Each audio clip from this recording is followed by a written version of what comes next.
Hey everybody, welcome to Slash Bash, where today I am bringing you another entitled Parents Reddit video. If you are new to the channel, then subscribe and click on notifications so you don't miss out on the fun. In our first story, Karen and her kid really want to pet a service dog. Let's jump right in. This happened yesterday, and while as usual many will call me a butthole, I still don't feel bad about it.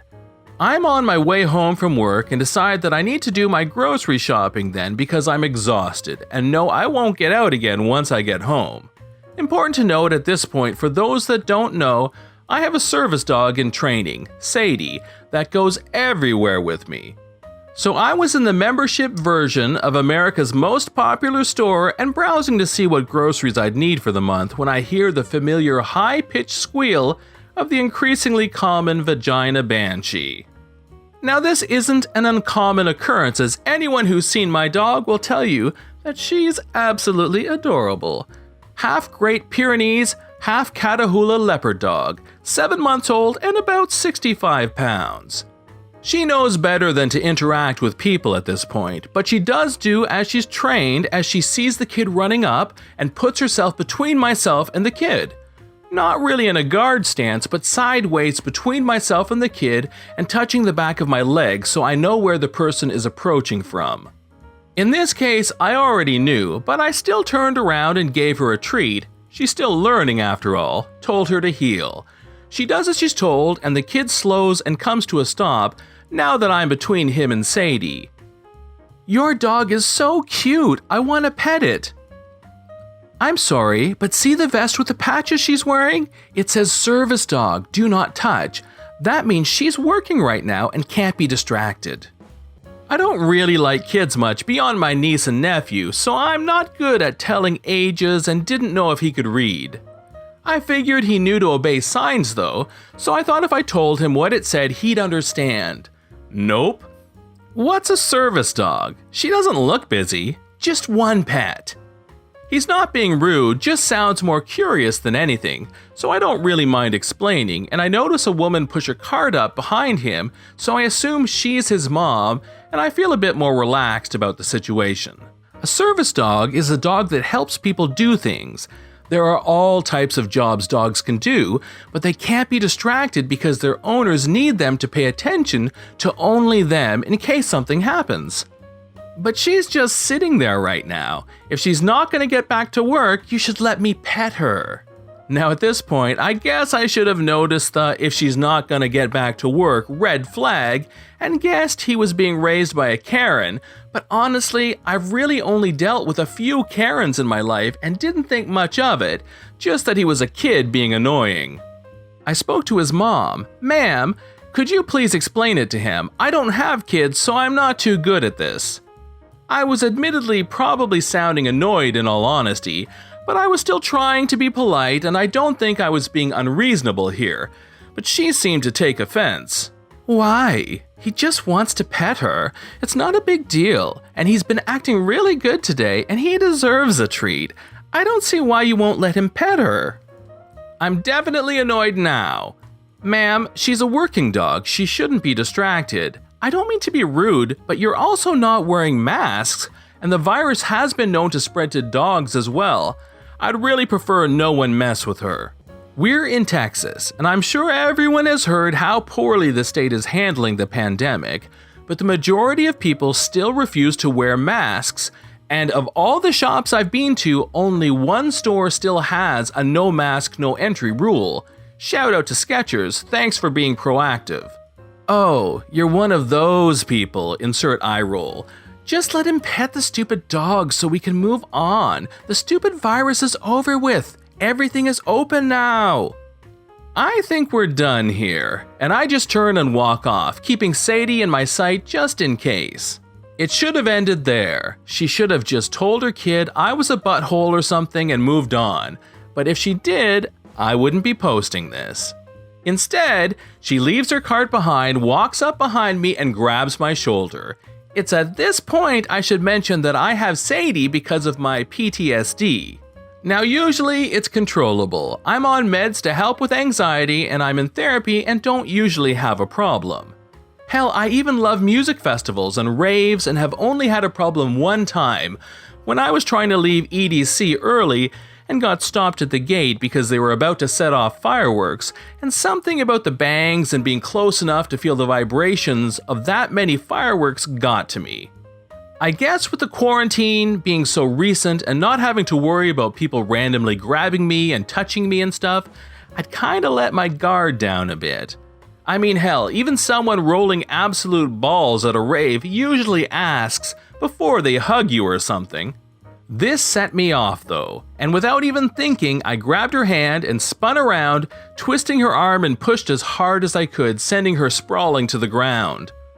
"What the hell is wrong with you?" I yelled, and I said some other stuff, but I was mad and honestly don't remember what I said. Something about no means no and I don't want her nasty butt hands on me. At this point, Sadie had gotten between us in her stance and had begun to bark, loudly and repetitively, as she's been trained so she can get someone's attention. I noticed that Sadie was off her darn leash because somehow, the entitled kid had gotten in front of my cart and unhooked it. Luckily, Sadie is the best girl and doesn't need a leash to do her job. She never even thought about running and just stood in front of me barking. The entitled kid was crying after seeing what happened to his mom and getting scared that the cute puppy was now looking pretty darn mean. Now, Sadie wouldn't hurt a fly, but this woman didn't know that, and Sadie has a very intimidating bark. Without even standing up, this woman was scrambling to get back from me and grabs at her cart to stand up. Of course, employees start running to see what's going on, and when one gets there, she asks what's going on. "This man's dog tried to attack me. I was just trying to get his attention and it bit me." Now, I've browsed this sub enough to know where this was headed, and I wasn't in the mood. Look, just call the cops and grab the camera footage. I'm not gonna play the he said, she said game. The employee calls for the manager, who calls the cops and asks us to come to the front office to get things sorted out. We start to head toward the front door, but once there, entitled mother says she doesn't have time for this and has places to be and just walks out of the store. No one tries to stop her, but the manager looks at the footage and prints off her face to put on the banned people wall, and when the cops arrive, they say there's nothing they can do since she's already left.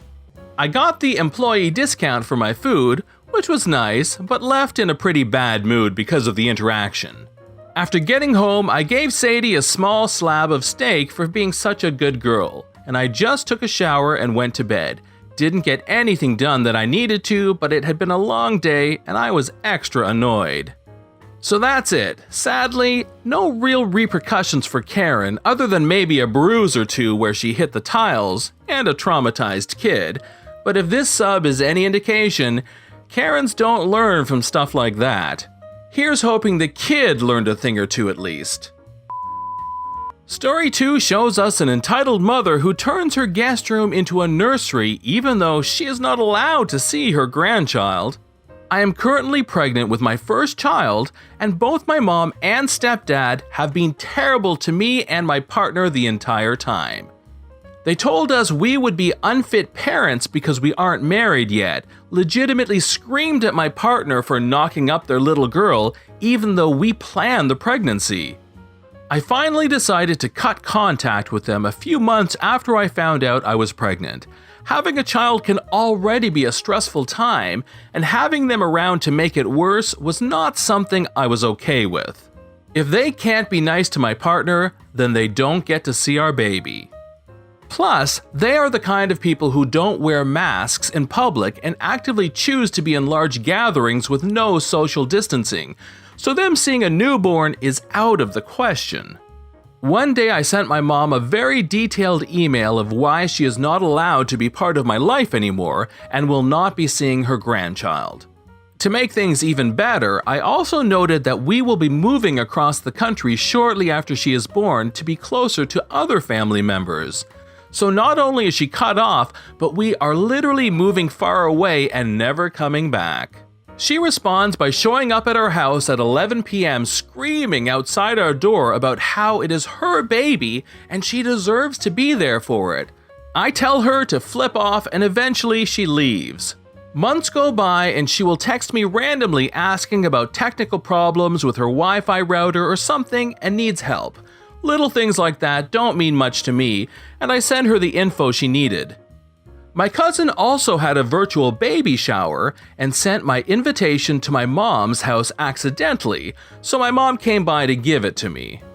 Things slowly came to a point that we were fairly amicable with each other, but I still stood my ground about our boundaries and nothing else had changed. She knew this. Then she sends me a video today that blew my mind. She redecorated her entire guest room to be a nursery, crib, changing table, $400 worth of newborn clothes, toy chest, stroller, a car seat for her car, and the list goes on. In the video, she's in tears saying, "Oh my god, I can't believe my baby is going to be here soon. This is where she'll sleep, where I will change her little diapers. These will be her toys."